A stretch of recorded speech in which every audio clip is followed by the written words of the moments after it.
Students, you are welcome to this video of doctor Anita Kothari. बच्चों, हम लोगों ने एटॉमिक स्ट्रक्चर चैप्टर शुरू किया था और उसका अब ये लास्ट टॉपिक हमारे पास में है, that is the electronic configuration of elements. Okay, electronic configuration of elements में आप अच्छे से जानते हैं कि हम लोग सबसे पहले 1s शेल से शुरू करते हैं और इस तरह से आप ये देखेंगे कि हाइड्रोजन का 1s1, हीलियम 1s2, फिर लिथियम में 1s शेल कंप्लीट हो जाएगा। तो ये देखिए, हमने यहाँ पे लिख दिया हीलियम का कन्फिग्रेशन इस तरह से, और यहाँ पर this will be 1, okay, in place of 2, this is 2s1, okay. Now beryllium 2s2, boron में भी ये 2s2 कंप्लीट हो गया, p ऑर्बिटल की फिलिंग शुरू हो चुकी है, राइट, और p ऑर्बिटल कंप्लीटली फिल्ड हो रही है। इस तरह से आप ये देखिएगा, यहाँ पे कंप्लीटली फिल्ड हो गई नियोन पे। तो नेक्स्ट में आपने लिख दिया नियोन का जैसा कन्फिग्रेशन, फिर 3s के अंदर इलेक्ट्रॉन जाएंगे, s2 कंप्लीट हो गया, then p1, p2, p3, p4, p5, p6, है ना। इस तरह से यानी कुल मिलाकर कि हम इंक्रीजिंग ऑर्डर में इलेक्ट्रॉन्स फिलअप करेंगे। सबसे पहले 1s शेल भरेंगे, हीलियम पे ये कम्प्लीटली फिल्ड हो जाती है, ओके। तो हम लिथियम के कन्फिग्रेशन में हीलियम जैसा कन्फिग्रेशन सेम लिख देंगे, है ना, और उसके बाद में 2s1 हो जाएगा लिथियम का। फिर बेरिलियम में 2s2, ये s ब्लॉक एलिमेंट हो गए। फिर p में जो इलेक्ट्रॉन आ रहे हैं, so all these are the p block elements. Again जब 2p कंप्लीट हो गई, then we start with the 3s orbital. 3s complete हो गई मैग्नीशियम पे, then we start with the 3p orbital, वो कंप्लीट हो जाएगी आर्गन पे। So the next configuration of जो पोटेशियम का आप आएगा, उसमें आप देखिएगा कि हम क्या कर रहे हैं कि आर्गन का जैसा configuration, then 4s1, 4s2, right. और स्कैंडियम से हमारी ट्रांजिशन मेटल शुरू हो जाएगी। पहला इलेक्ट्रॉन जब sp2 चला गया, तो जो फर्स्ट इलेक्ट्रॉन है वो जाएगा आपका स्कैंडियम में 3d1 में, okay. Now we come to the next slide. Scandium में आप देखिएगा एक इलेक्ट्रॉन आपका गया है 3d1 में, ट्रांजिशन मेटल शुरू हो गए। 1-1 करके हम इलेक्ट्रॉन भर रहे हैं, देखिएगा ध्यान से, 1-1 करके हम इलेक्ट्रॉन्स इसमें फिलअप कर रहे हैं। इसमें आप देखिएगा स्कैंडियम में 1, टाइटेनियम 2, वेनेडियम 3, क्रोमियम में आप नोट करिएगा कि यहाँ पर ये 4 होना चाहिए था, है ना, 3d4 एंड 4s2। यहाँ पे आप देखिएगा, नोट करिए, मैं आपको बताती हूँ। In case of chromium this configuration आप देखिए, नोट करिए कि it is in state of 3d4, 4s2, it is 3d5 and 4s1। Why? Because half filled orbitals are stable, okay. Now again the same trend manganese के case में आप देखिएगा, manganese में 3d5, 4s2, then in case of iron it is 3d6, then again 1 electrons are continuously increasing. But now again note that the electronic configuration of copper is in the state of 3d9, 4s2, it is 3d10, 4s1, because completely filled orbitals are highly stable, okay. Now here zinc के case में आप देखिएगा d orbital is completely fill 3d10. Now from gallium p block elements are started, electron जा रहा है p1, then p2, p3, p4, p5 and p6 में, okay. Then the next electron will enter into the 5s orbital. आपको पता है कि जो orbitals कौन कौन सी किस तरह से एंट्री करेगी, ये हम किस में कर चुके हैं, ये हम उसमें कर चुके हैं कि n+l रूल के अकॉर्डिंग, राइट, कि जब इलेक्ट्रॉन सबसे पहले उस ऑर्बिटल में उस शेल में जाएगा जिसके लिए n की वैल्यू कम है। अगर दो शेल के लिए अगर वैल्यू n की सेम हो, then electron will occupy the orbital which is having lesser value of n+l, right। और हमने वो डायग्राम भी बनाया था, उससे आप आराम से देख सकते हैं कि कौन सी ऑर्बिटल नेक्स्ट आएगी, ओके। तो क्रिप्टॉन पे आप ये देखिए, यहाँ पे देखिएगा क्रिप्टॉन पे कि ये p ऑर्बिटल कंप्लीटली फिल्ड हो गई है ना। तो रूबिडियम के केस में हम ये क्रिप्टॉन जैसा कन्फिग्रेशन ले लेंगे और फिर electron will enter in the s orbital, s1, s2, okay. Now again then transition series starts. next second transition series, ये ट्रिम से 4d1, 4d2, 4d3, 4d4, है ना। और यहाँ पे आप देखिएगा कि यहाँ पे एक केस हो गया मोनोब्लेडम का 4d5 and 5s1, okay.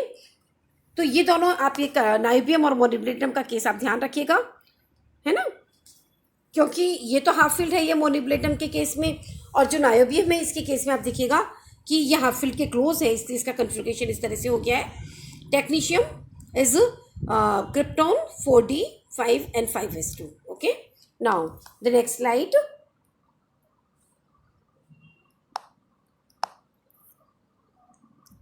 we come to the next slide now.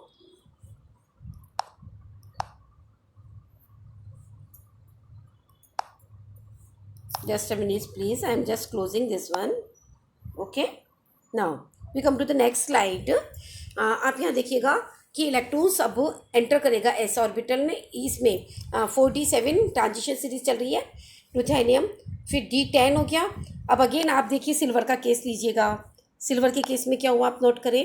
Again it is completely field orbital, इसलिए एस के अंदर 1 इलेक्ट्रॉन है. नोट करा. फिर कैडमियम के केस में आप देखिए ये सीरीज कंप्लीट हो गई, 4d ट्रांजिशन सीरीज यहाँ पे. फिर इंडियम से इलेक्ट्रॉन्स पी के अंदर एंटर कर रहा है. ये सारे के सारे पी ब्लॉक एलिमेंट है, P1 P2 P3 P4 P5 P6. Okay, और यहाँ पे जीरोन का कन्फिग्रेशन आ चुका है पूरा कंप्लीटली, है ना. तो हम यहाँ पे देखेंगे कि जीरोन आ गया है. जीनोन से फिर एंट्री होगी 6s1 एस की, देन 6s2 और फिर से डी में एक इलेक्ट्रॉन एंटर कर रहा है. ये आप ध्यान रखिएगा. देखिए, है ना, सीजियम तक तो कोई दिक्कत नहीं है. 6s1 because it is the alkali metal and barium is the alkaline earth metal. Okay, now we come to the lanthanum. In case of the lanthanum, 1 electrons enters in 5d orbital. Okay, now after entering 1 electron in lanthanum, the next electrons enter in the 4f orbital from cerium. Means lanthanide series is started. Okay, now continuously 1 electron get added in 4f orbital. Okay, now come to the next slide. In the next slide you see that continuously 1 electron is added to the f orbital, 4f5 4f6 4f7. now look, the configuration of gadolinium, it is different. Again, since the half filled orbitals are highly stable, that's why this 1 electron get entered into the 5d orbital. Okay, just to make it half filled. Okay, now the configuration again continuously increasing electrons in the f orbital. Now here you observe that at yttrium 4f orbital is completely filled. It is having 14 electrons and 6s2. Okay, now at lutetium the 1 electrons again enter in the 5d1 orbital. Okay, right. Now at hafnium the filling of electrons again is continuously in d orbital, 5d2 5d3 5d4. okay, 5d5 5d6 5d7. okay, now ये आप देखिएगा platinum का configuration थोड़ा सा different है.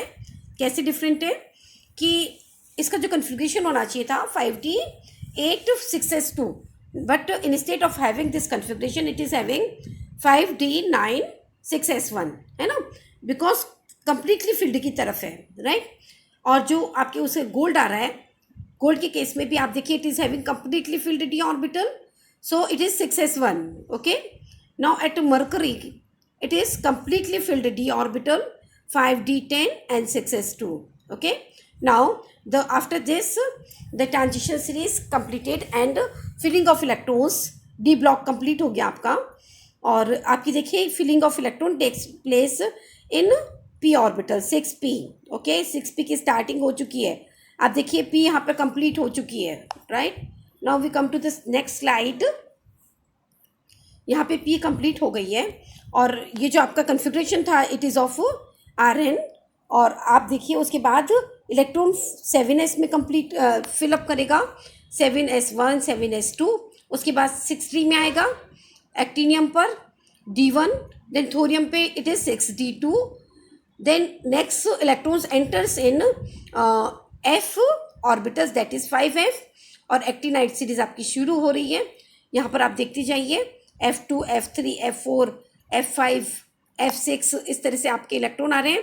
Now note the configuration of this CM that is atomic number 96 का जो configuration है वो आप देखिएगा 5f7 6d1 7s2 है ना. क्यों है वो? इसलिए है because the capacity of f orbital is of 14, right, and 5f7 is the half filled orbital. So due to this stabilization इसका कॉन्फ़िगरेशन ये है. Now come to this remaining कन्फिग्रेशंस.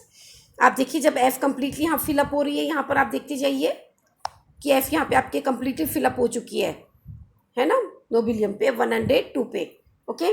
फिर then electrons enters in the 6d orbital, देखिए आप D1 D2 D3 D4 D5 D6 D7, okay. इस तरह से आपकी देखिए कि इलेक्ट्रॉनिक कन्फिग्रेशन हम किस तरह से ध्यान रखेंगे कि ये और एलिमेंट्स ले लीजिए जिनका कि कन्फिग्रेशन बियॉन्ड 103 है, 103 104 105 106 7 8 और 9। इन एलिमेंट्स के यहाँ पे नाम भी दिए हैं और आप ये देखिएगा कि इनमें 7s कम्प्लीटली फिल्ड हैं और इलेक्ट्रॉन किस तरह से डी ऑर्बिटल में एंटर कर रहे हैं 6 के अंदर, ओके। तो ये जो पूरा था आपका कि 103 के हमने नाम भी आपको बता दिए, ओके। तो इस तरह से आप देखिए कि किस तरह से इलेक्ट्रॉनिक कन्फिग्रेशन हम भरते हैं। बस आप ये ध्यान रखिएगा कि n+l रूल जब मैंने आपको पढ़ाया था तब मैंने आपको ऑर्बिटल्स की सीक्वेंस बताई थी। हम इलेक्ट्रॉन्स हमेशा उसी को ऑक्यूपाई करेगा उस ऑर्बिटल को ऑक्यूपाई करेगा जिसके लिए कि n की वैल्यू कम है, राइट। अगर दो ऑर्बिटल के लिए n की वैल्यू सेम है then electron will occupy the orbital having the lesser value of n+l, okay. तो इसी नियम को मैंने आपको अच्छे से गोले के रूप में भी समझाया था, एरो लगा के समझाया था, और कुछ एक्सेप्शंस जो मैंने आपको बताया वो स्पेशली आप ध्यान रखिएगा, राइट। जो मेरा नेक्स्ट वीडियो आएगा उसमें मैं आपको इस चैप्टर से रिलेटेड क्वेश्चंस करवाऊंगी क्योंकि हमारा ये चैप्टर अब फिनिश हो चुका है, okay. Thank you so much for watching the video.